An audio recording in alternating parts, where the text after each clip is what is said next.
With 6 teams on bye this week, we're gonna have to dig a little bit deeper on our RB rankings. So we're gonna get into that more, try to get you that dub this week for week 9. Fantasy playoffs are only about 6 weeks away, so let's get into it. Let's roll.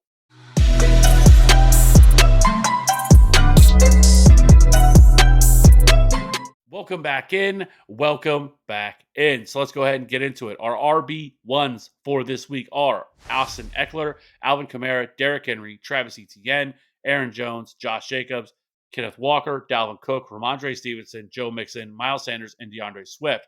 So let's talk about some of my favorite RB1s this week. Travis Etienne is going to lead things off. We have an RB4 overall this week. He's played over 80% of the snaps since taking over this backfield the last 2 weeks, seeing a ton of carries, 8 targets over the last 2 games as well. On the season, he's averaging 11 and a half carries per game, 52% of the opportunities, 3.3 targets per game, 19 red zone touches, 5 goal line carries, 571 rushing yards, 157 receiving yards, 2 touchdowns. And he's also averaging 12.7 fantasy points per game. But since over the last 4 weeks, he hasn't scored any less than 13 PPR points. He also has games here of 25.2, 18.9, and 14.4. So he has been really, really good so far over the last 4 weeks. And this week, I think, is going to be no different for him. He's also been really efficient. 20th in yards per out run, 18th in yards created per touch, 7th in breakaway run rate, and 19th in routes run on the season. Now, this week they get the Las Vegas Raiders. The Raiders allow the 9th most fantasy points to running backs, but they have allowed the 7th fewest rushing yards and the 4th fewest rushing touchdowns. But over the last 3 weeks, that has started to slip a little bit, where they've allowed the 15th most rushing yards per game. And a lot of that has to do with because one, they traded Jonathan Hankins last week, which is kind of a surprise for them. But he is one of their best interior run defenders as well. So that has opened up some opportunities for running backs here to beat them as well. And they've also been targeted at third highest rate. They've allowed the third most receiving yards and the second most receiving touchdowns as well. So both good news for Travis Etienne, who is definitely the pass catching back here as well in this backfield. So he is definitely a 3 down back, and somebody that we talked about last week is he's kind of a locked in RB1 rest of season for the most part. So love Travis Etienne this week. Aaron Jones, gets an absolutely dream matchup this week against Detroit, averaging 55% of the opportunities, 12.3 carries, 5 targets per game, which is 7th most, 71.9 rushing yards per game, which is 5th most, and 23.8 receiving yards per game, which is 9th most among all running backs. He also has 4 touchdowns, and he's averaging 16.1 fantasy points per game. Like I said, great matchup this week. But he's also, an efficiency wise, he's just as efficient as always. 5th in routes run, 10th in yards created per touch, 13th in breakaway run rate, and 6th in evaded tackles. The Lions are truly dreadful on the ground. They're 30th in rush DVOA. They're 32nd in pass DVOA. The Lions allow the 3rd most fantasy points to running backs, the 6th most rushing yards, and the most rushing touchdowns on the season. So I love this matchup for Aaron Jones. I know this offense hasn't been very good for the most part this year, but Aaron Jones has actually played pretty well. He looks like he has kind of started to really take over this backfield from AJ Dillon. But just with the matchup alone, I think AJ Dillon is in play. They are really bad against opposing running backs, like I've said. So I think both of them are really solid options this week, but I prefer Aaron Jones vastly to AJ Dillon.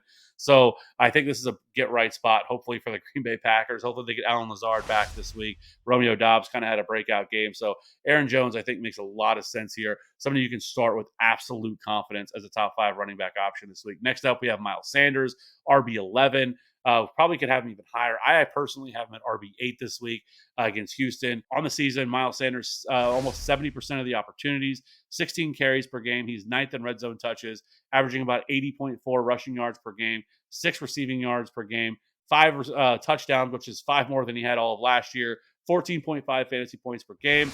Listen, the Houston Texans are terrible against the run. I know I said that about the Lions, but they are truly, truly terrible. They're a 32nd in rush DVOA. The Texans allow the most fantasy points to running backs, and it's not even close. They allow 29 fantasy points per game. The next closest is the Chargers, who allow the 24 fantasy points per game. The Texans are also the only team to allow over 1,100 rushing yards so far this year, and they've already had their bye. The next closest team as well in terms of rushing yards, it hasn't even eclipsed 1,000 yet. I think it's like 980. So they're just really bad, really, really bad against running backs. They've also allowed the 2nd most touchdowns as well. Great matchup for Miles Sanders. The only worry I would possibly have with him is if it's game script dependent, right? If they get up super early, blow them out in the first half, and they just kind of pull them after that. But I still think they have to get there somehow. Miles Sanders punch one in. I think he's a pretty solid option this week against the Houston Texans. Absolutely love Miles Sanders, and those are kind of the top three guys that I really wanted to hit on. Let's jump over to our RB2s. All right, so we have on our RB2s, we have Dameon Pierce, Jonathan Taylor, Leonard Fournette, Raheem Mostert, Deonta Foreman, Devin Singletary, James Conner, Tyler Algier, Jamal Williams, Michael Carter, A.J. Dillon, and Antonio Gibson, wrapping up our top 24 running back. First, I want to say, and I know for some people, Jonathan Taylor being as an RB2 might come as a little bit surprise, but I am done ranking that dude as a top 12 running back. He has not proved it. I think he only has one RB1 week on the entire season so far. This team just does not look very good. I know they traded Naheem Hines. I don't think that's going to play a significant role. He's still seeing like 78% of the opportunity from his backfield. He's still handling most of the touches. I don't think this is going to be some drastic shift it's for him all of a sudden to break out. I hope he does at some point this season, but right now he's not looking that way. I'm not going to continue to blindly rank him as a top 12 running back every week when he's not producing that. He is much more of an RB2 at this point. I think he's like 22nd in fantasy points per game on the year. He just hasn't been very good. So right now, I have an RB18 this week. Cody has him on RB10. Let's keep it moving here. And I'm going to hit on Leonard Fournette. Leonard Fournette, 74% of the opportunities from this backfield for the Bucs, 14 carries per game, but most of his production has come from the passing game. 5.3 targets per game and 8th in red zone touches. 48.3 rushing yards, which is not very good per game, but his 34 receiving yards per game ranks top 5, and he also has 5 touchdowns. So all of his production has really come through the air and on the and through his touchdown totals. He's 9th in fantasy points per game. He is 16th in yards per route run, but 30th in yards created per touch, 11th in evaded tackles, but he's first in routes run on the season. Now, this is a very tough matchup against the Rams. The Rams rank 4th in rush DVOA, 9th fewest fantasy points per game to opposing running backs. 105.1 rushing yards per game is 7th fewest among running backs and 5th fewest touchdowns as well. So really tough matchup here. He's always going to have a pretty safe floor if he's going to continue to see this kind of pass catching work. But the last 2 weeks, he has seen less than 10 carries. Which is obviously not ideal, but that's a lot of been game script dependent. So we'll have to see how this game goes for the Bucs. I just don't think this is a great matchup for him, so I have him just outside of an RB1 this week. So that's Leonard Fournette this week. And let's go ahead and keep it moving here. Let's talk about Raheem Mostert, who the Miami Dolphins had quite a day in terms of trading. They traded for Bradley Chubb. They also acquired Jeff Wilson in a trade. They shipped Chase Edmonds to the Broncos. But this is a really good matchup. I think Raheem Mostert's going to maintain probably this RB1 role, at least for the time being. Obviously, Jeff Wilson knows this backfield. He comes from Kyle Shanahan. So he's going to know this backfield. He's not really going to have to learn a whole lot to be able to figure this thing out. But I still think Raheem Mostert's done enough to kind of hold on to this job for now. He's averaged 63% of the opportunities, 12.6 carries, 2.5 targets per game. He is 30th in red zone touches, and he's 30th in fantasy points per game as well. He's 36th in yards per route run, 13th in routes run overall, but he's 25th in yards after contact per attempt, and 27th in evaded tackle. Now, we were here just this last week. We talked about the same thing against the Lions, how bad the Lions were, but the Lions were able to build a really early lead on them. I think it was 21-7 at one point, and to really force the Miami Dolphins to throw the ball a ton. And so it really kind of game scripted Raheem Mostert out a little bit. I don't expect that this week against Chicago. Chicago is much more of a slower paced team. They're definitely not a team that's going to air it out. They haven't had a game all year where they've thrown the ball even over 30 times. And that even goes last week where they lost by almost 20 to the Dallas Cowboys, and they still didn't get over that. So I don't expect that this week. So there should be a lot more rushing opportunities here for Raheem Mostert. The Bears have been really bad against the run. They also just traded Roquan Smith, which is not going to help things at all. They are 28th in rush DVOA. They allow the second most rushing yards, 4th most rushing touchdowns, and they allow the 4th most fantasy points to running back. So I think Raheem Mostert's still a solid RB2 this week. Next up, we have Tyler Algier. We'll have to monitor this. I do think Cordell Patterson is going to return, but I don't think that's going to affect Tyler Algier all that much. I think he's going to continue to see probably 12 to 15 carries per game, and I think that makes him at least a viable fantasy option. He's not really going to be utilized in the passing game. He's averaging 0.7 targets per game, but he is seeing 12 carries per game.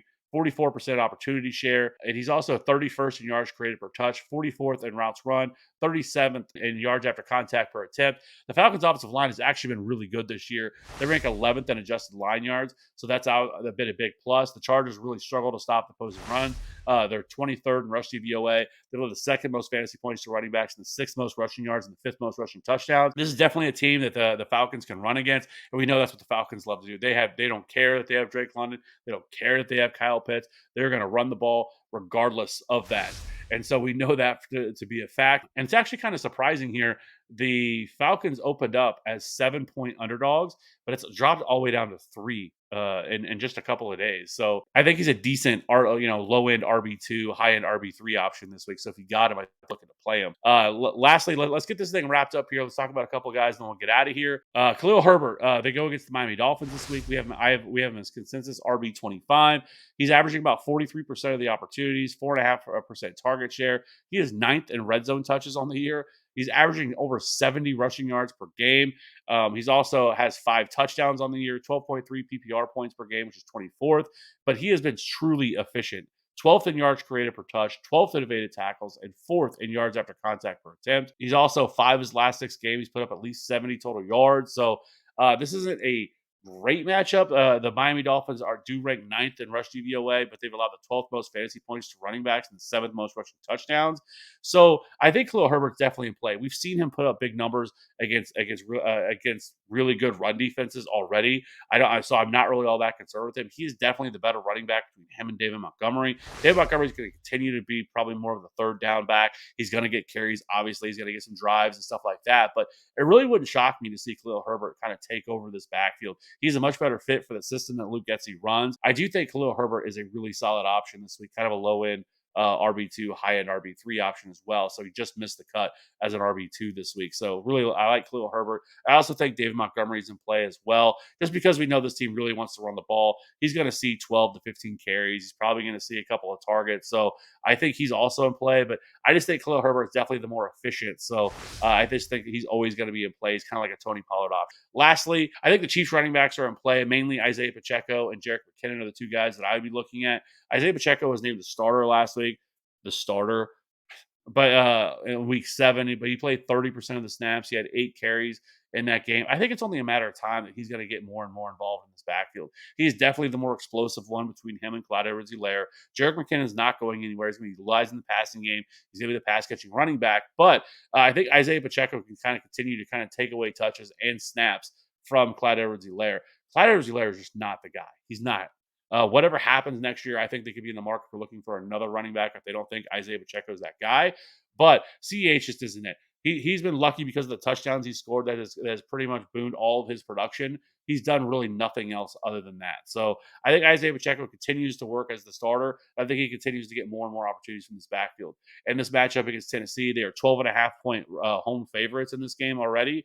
They've been bet up from there. And so it's one of the biggest spreads on the entire week. So if they can get a big lead, I think you could see Isaiah Pacheco see 12 to 15 carries in this game. I think is definitely in the range of possibilities here for this team. So Isaiah Pacheco is kind of a sneaky RB3, RB4 play this week. And then some other guys, Kenyon Drake, he is in a kind of a time committee, obviously, with Gus Edwards. He actually looked the better of the two. I think he had 60 total yards and a touchdown last week. So I think Kenyon Drake is in play. They get the Saints on Monday Night Football, so don't mind him. Dontrell Hilliard, if the Chiefs get up to a big lead and really smash the Titans, he is going to get a lot of opportunities. And then Eno Benjamin, James Conner is expected to return, but I think Eno Benjamin's still going to have a role. He's still going to probably handle 40, maybe even 50% of the opportunities for this backfield. So I think Eno Benjamin would be the other guy you could look at here as a possible option. So that being said, let me know in the comment section below whatever start sit questions you may have. We will answer as many as we possibly can, if not all of them.